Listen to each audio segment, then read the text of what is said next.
Hi, kiddos. Today we are starting Edward Tulane at chapter 15. So, when we left off, Edward was thrown out of the rail car and now he's waiting for somebody else to come get him. So, we're on chapter 15, and here is the picture of a blackbird, looks like. In the morning, the sun rose, and the cricket song gave way to bird song, and an old woman came walking down the dirt road and tripped right over Edward. "Humph," she said. She pushed at Edward with her fishing pole. "Looks like a rabbit," she said. She put down her basket and bent and stared at Edward. "Only he ain't real." She stood back up. "Humph," she said again. She rubbed her back. "What I say is there's use for everything and everything has its use, that's what I say." Edward didn't care what she said. That terrible ache he had felt the night before had gone away and had been replaced with a different feeling, one of hollowness and despair. "Pick me up or don't pick me up," the rabbit thought. "It makes no difference to me." The old lady picked him up.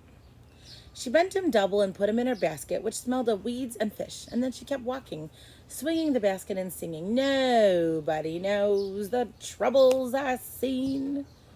Edward, in spite of himself, listened. "I've seen troubles too," he thought. "You bet I have, and apparently they aren't over yet." Edward was right. His troubles were not over. She hung him from a pole in her vegetable garden. She nailed his ears to the wooden pole and spread his arms out as if he were flying, and attached his paws to the pole by wrapping pieces of wire around them. In addition to Edward, pie tins hung from the pole. They clinked and shone in the morning sun. "Ain't any doubt in my mind that you can scare them off," the old lady said. Scare who off? Edward wondered. Birds, he soon discovered. Crows. They came flying at him, cawing and screeching, wheeling over his head and diving at his ears. "Go on, Clyde," the woman said. She clapped her hands. "You got to act ferocious." Clyde? Edward felt a weariness so intense wash over him that he thought he actually might be able to sigh aloud. Would the world never tire of calling him by the wrong name? The old woman clapped her hands again. "Get to work, Clyde," she said. "Scare them birds off." And then she walked away from him, out of the garden and toward her small house. The birds were insistent. They flew around his head. They tugged at the loose thread in his sweater. One large crow in particular would not leave the rabbit alone. He perched on the pole and screamed a dark message in Edward's left ear. "Caw, caw, caw," without ceasing. As the sun rose higher and shone meaner and brighter, Edward became somewhat dazed. He mistook the large crow for Pellegrina. "Go ahead," he thought. "Turn me into a warthog if you want. I don't care. I'm done with caring." "Caw, caw," said the Pellegrina crow. Finally, the sun set and the birds flew away. Edward hung by his ears and looked up at the night sky. He saw the stars, but for the first time in his life, he looked at them and felt no comfort. Instead, he felt mocked. So the old lady nailed him to a post like that. So what he's doing now is he's being a scarecrow. So he's in a field, and people would hang stuff up like this to try to scare the birds away from eating whatever they planted. So that's Edward's new job. "You are down there alone," the stars seem to say to him, "and we are up here in our constellations all together." "Well, I have been loved," Edward told the stars. "So what?" sang the stars. "What difference does it make when you are all alone now?" Edward could think of no answer to that question. Eventually, the sky lightened and the stars disappeared one by one. The birds returned, and the old woman came back to the garden. She brought a boy with her. Chapter 16. There's a boy. He looks like he's about your age. Maybe first grade or so. "Bryce," said that old woman, "get away from that rabbit. I ain't paying you to stand and stare." "Yes, ma'am," said Bryce, and he wiped his nose with the back of his hand and continued to look up at Edward. The boy's eyes were brown with flecks of gold shining in them. "Hey," he whispered to Edward. A crow settled on Edward's head, and the boy flapped his arms and shouted, "Go on, get!" And the bird spread his wings and flew away. "Bryce!" shouted the old woman.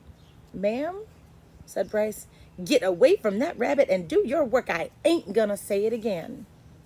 "Yes'm," said Bryce, and he wiped his hand across his nose. "I'll be back to get you," he said to Edward. The rabbit spent the day hanging by his ears, baking in the hot sun, watching the old woman and Bryce weed and hoe the garden. Whenever the woman wasn't looking, Bryce raised his hand and waved. The bird circled over Edward's head, laughing at him. What was it like to have wings, Edward wondered. If he had wings when he was tossed overboard, he would have not sunk to the bottom of the sea. Instead, he would have flown up in the opposite direction into the deep, bright blue sky, and when Lolly took him to the dump, he would have flown out of the garbage and followed her and landed on her head, holding on with sharp claws. And on the train, when the man had kicked him, Edward would not have fallen to the ground. Instead, he would have risen up and sat on top of the train and laughed at the man. Caw, caw, caw. In the late afternoon, Bryce and the old lady left the field. Bryce winked at Edward as he walked past him. One of the crows lighted on Edward's shoulder and tapped with his beak at Edward's china face, reminding the rabbit with each tap that he had no wings, that he could not fly. He could not move on his own at all, in any way. Dusk descended over the field, and then came the true dark. A whippoorwill sang out over and over, "Whippoorwill, whippoorwill." It was the saddest song Edward had ever heard. And then came another song, the hum of a harmonica, and Bryce stepped out of the shadows. "Hey," he said to Edward, and he wiped his nose with the back of his hand, and then played another bit of song on the harmonica. "I bet you didn't think I'd come back, but here I am. I come to save you." It's too late, thought Edward, as Bryce climbed the pole and worked at the wires that were tied around his wrists. "I am nothing but a hollow rabbit." Too late, thought Edward, as Bryce pulled the nails out of his ears. "I am only a doll made of china." But when the last nail was out and he fell forward into Bryce's arms, the rabbit felt a rush of relief, and the feeling of relief was followed by one of joy. Perhaps, he thought, just maybe, it is not too late after all for me to be saved. Chapter 17. Wonder what that looks like to you. Some kind of building. Let's read and find out. Bryce slung Edward over his shoulder. He started to walk. "I come to get you for Sarah Ruth," Bryce said. "You don't know Sarah Ruth. She's my sister. She's sick. She had her baby doll made out of china, and she loved that baby doll, but he broke it. He broke it. He was drunk and stepped on that baby's head and smashed it into 100 million pieces. Them pieces was so small, I couldn't make them go back together. I couldn't. I tried and tried." At this point in his story, Bryce stopped walking and shook his head and wiped at his nose with the back of his hand. "Sarah Ruth ain't had nothing to play with since. He won't buy her nothing. He says she don't need nothing. He says she don't need nothing because she ain't gonna live. But he don't know." Bryce started to walk again. "He don't know," he said. Who he was not clear to Edward, but what was clear that he was being taken to a child to make up for the loss of a doll. A doll! How Edward hated dolls! And to be thought of as a likely replacement for a doll offended him. But still, he had to admit, it was a highly preferable alternative to hanging by his ears from a post. The house in which Bryce and Sarah Ruth lived was so small and crooked that Edward did not believe at first that it was actually a house. He thought instead it was a chicken coop. Inside there were 2 beds and a kerosene lamp and not much else. Bryce laid Edward at the foot of one of the beds and then lit the lamp. "Sarah," Bryce whispered. "Sarah Ruth, you gotta wake up now, honey. I brung you something." And he took the harmonica out of his pocket and played the beginning of a simple melody. The little girl sat up in her bed and immediately started to cough. Bryce put his hand on her back. "It's all right," he told her. "It's okay." She was young, maybe 4 years old, and she had white blonde hair, and even in the poor light of the lamp, Edward could see that her eyes were the same flecked gold brown as Bryce's. "That's right," said Bryce. "You go on ahead and cough." And Sarah Ruth did. She coughed and coughed and coughed. On the wall of the cabin, the kerosene light cast her trembling shadow, hunched over and small.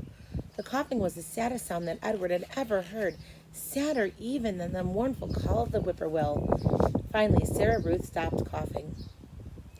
Bryce said, "You want to see what I brung you?" Sarah Ruth nodded. "Gotta close your eyes." The girl closed her eyes. Bryce picked up Edward and held him so that he was standing straight like a soldier at the end of the bed. "All right now, you can open them." Sarah Ruth opened her eyes, and Bryce moved Edward's china legs and china arms so it looked as if he were dancing. Sarah Ruth laughed and clapped her hands. "Rabbit," she said. "He's for you, honey," said Bryce. Sarah Ruth looked first at Edward and then at Bryce, and then back at Edward again, her eyes wide and disbelieving. He's yours. Mine? Sarah Ruth, Edward was soon to discover, rarely said more than one word at a time. Words, at least several of them, strung together, made her cough. So she limited herself. She said only what needed to be said. Yours, said Bryce. I got him special for you. This knowledge provoked another fit of coughing in Sarah Ruth, and she hunched over again. When the fit was done, she uncurled herself and held out her arms. That's right, said Bryce. He handed Edward to her. Baby, said Sarah Ruth. She rocked Edward back and forth and stared down at him and smiled. Never in all his life had Edward been cradled like a baby. Abilene had not done it, nor had Nellie, and most certainly Bull had not. It was a singular sensation to be held so gently and yet so fiercely, to be stared down at with so much love. Edward felt the whole of his china body flood with warmth. You gonna give him a name, honey? Bryce asked. Jangles, said Sarah Ruth, without taking her eyes off of Edward. Jangles, huh? That's a good name. I like that name. Bryce patted Sarah Ruth on the head. She continued to stare down at Edward. Hush, she said to Edward as she rocked him back and forth. So this is that picture there. There's Sarah Ruth and Bryce, and there's Edward.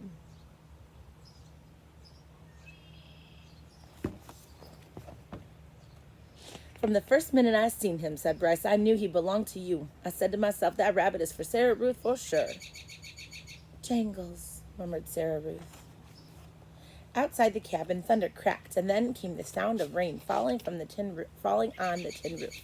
Sarah Ruth rocked Edward back and forth, and Bryce took out his harmonica and started to play, making a song keep rhythm with the rain. Chapter 18. Chapter 18.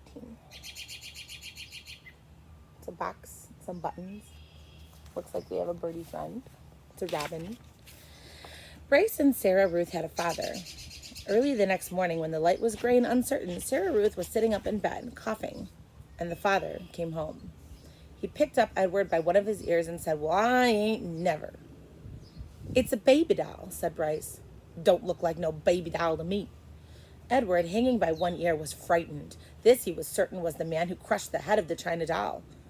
Jangles, said Sarah Ruth between coughs, and she held out her arms. He's hers, said Bryce. He belongs to her. The father dropped Edward on the bed, and Bryce picked up the rabbit and handed him to Sarah Ruth. Don't matter anyway, said the father. It don't make no difference. None of it. It does so matter, said Bryce. And don't you sass me, said the father. He raised his hand and slapped Bryce across his mouth, and then he turned and left the house. You ain't got to worry about him, said Bryce to Edward. He ain't nothing but a big bully, and besides, he don't hardly ever come home.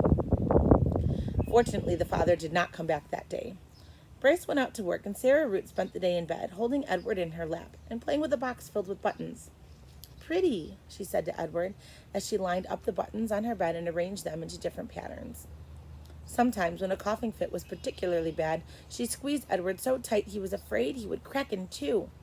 Also, in between coughing fits, she took to sucking on one or the other of Edward's ears. Normally, Edward would have found this intrusive, clingy behavior of the sort very annoying. But there was something about Sarah Ruth. He wanted to take care of her. He wanted to protect her. He wanted to do more for her. At the end of the day, Bryce returned with a biscuit for Sarah Ruth and a ball of twine for Edward. Sarah Ruth held the biscuit in both hands and took small, tentative bites. You eat all that up, honey. Let me hold Jangles, said Bryce. Him and me got a surprise for you. Bryce took Edward off into a corner of the room, and with his pocket knife he cut off lengths of twine and tied them to Edward's arms and feet, and then tied the twine to sticks of wood. See, all day I've been thinking about it, Bryce said. What we're going to do is make a dance. Sarah Ruth loves dancing. Mama used to hold on to her and dance her around the room. You eating that biscuit? Bryce called out to Sarah Ruth. Uh-huh, said Sarah Ruth. Well, you hold on, honey. We got a surprise for you. Bryce stood up. Close your eyes, he told her, and he took Edward over to the bed and said, Okay, you can open them now. Sarah Ruth opened her eyes. Dance, Jangles, said Bryce. And then moving the strings with the sticks in his one hand, Bryce made Edward dance and drop and sway. And all the while, at the same time, with his other hand, he held onto the harmonica and played a bright and lively tune. Sarah Ruth laughed. She laughed until she started to cough, and then Bryce laid Edward down and took Sarah Ruth in his lap and rocked her and rubbed her back. "You want some fresh air?" he said to her. "Let's get you out of this nasty old air, huh?" Bryce carried his sister outside. He left Edward lying on the bed, and the rabbit, staring up at the smoke-stained ceiling, thought about having wings. If he had them, he thought he would fly high above the world to where the air was clear and sweet, and he would take Sarah Ruth with him. He would carry her in his arms. Surely, so high above the world, she would be able to breathe without coughing. After a minute, Bryce came back inside, still carrying Sarah Ruth. "She wants you too," he said. "Jangles," said Sarah Ruth, and held out her arms. So Bryce held Sarah Ruth, and Sarah Ruth held Edward, and the three of them stood outside. Bryce said, "You gotta look for fallen stars. Them are the ones with the magic." They were quiet for a long time, all three of them looking up at the sky. Sarah Ruth stopped coughing. Edward thought that maybe she had fallen asleep. "There," she said, as she pointed to a star streaking through the night sky. "Make a wish, honey," Bryce said, his voice high and tight. "That's your star. You make a wish for anything you want." And even though it was Sarah Ruth's star, Edward wished on it too. We'll do one more. Chapter 19.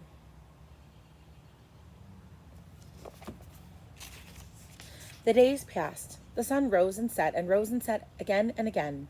Sometimes the father came home and sometimes he did not. Edward's ears became soggy, but he did not care. His sweater had almost completely unraveled, and it didn't bother him. He was hugged half to death, and it felt so good. In the evenings, at the hands of Bryce, at the ends of the twine, Edward danced and danced. 1 month passed, and then 2, and then 3. Sarah Ruth got worse. And in the 5th month, she stopped eating. And in the 6th month, she began to cough off blood. Her breathing became ragged and uncertain, as if she was trying to remember in between breaths what to do, what breathing was. "Breathe, honey," Bryce stood over her and said. "Breathe," thought Edward from deep inside the well of her arms. "Please, please breathe." Bryce stopped leaving the house. He sat home all day and held Sarah Ruth in his lap and rocked her back and forth and sang to her. On a bright morning in September, Sarah Ruth stopped breathing. "Oh no," said Bryce. "Oh, honey, take a little breath, please." Edward had fallen out of Sarah Ruth's arms the night before, and she had not asked for him again. So face down on the floor, his arms over his head, Edward listened as Bryce cried. He listened as the father came home and shouted at Bryce.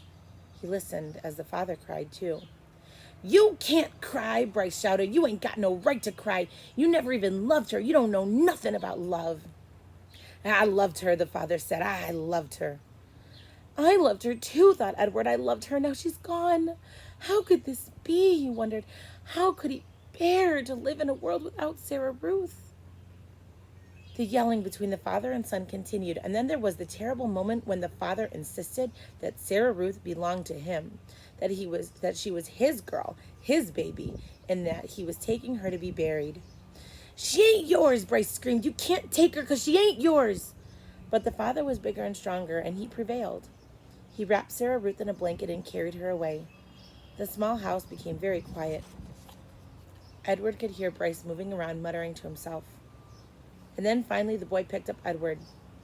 "Come on, Jangles," Bryce said. "We're leaving. We're going to Memphis." And here they go. This is one of the hardest places to stop and leave you because it is so incredibly sad. But I promise you that it will get better. That's the only clue I could possibly give you, because I know that was a very sad chapter, because it's really hard to think about anybody getting sick and passing away, especially such a child and a sick little girl like Sarah Ruth. But, our religion teaches us that, there's heaven. And because of your faith in God, that even the kid in the story, Sarah Ruth, she was in the arms of our Lord. So even though you're feeling sad, this is a time for us to think about, how this story connects to our life and the world, text to world, text to self. And these things do happen. That's part of life. So, also, if you remember back on the story, how Nellie said that she had a son who passed away, was the same kind of thing. So, what Sarah Ruth had was very common in the older days, like tuberculosis or like pneumonia. And if they didn't have a good doctor, any doctor, sometimes the person who was very sick went to heaven. We're very lucky to have such good medicine right now in our world, so that things like this, people can be saved, be fixed. But, and sometimes when it's your time, it's your time. When God calls you, it's time to go home. And it was Sarah's turn. Sarah heard the call of God and had to go home, where she goes to heaven and there's no more pain and no more suffering. That's what our faith tells us. So even though it's a sad chapter, I want you to think about, and this is just a story, but it does make you think about, what you believe in your faith. And, we're a Catholic school and we learn about God and we believe that there is a heaven to go to, and that God is there and waiting for us, and he has prepared a place for us. And it was just Sarah Ruth's time to go, where there's no more suffering. So sorry to leave you on that sad note. That was a long read aloud and then a cute little, not cute, but quick little lesson at the end. So go head out and have fun and play, do something happy. And tomorrow we will take the next step of the journey of Edward Tulane. Have a nice day.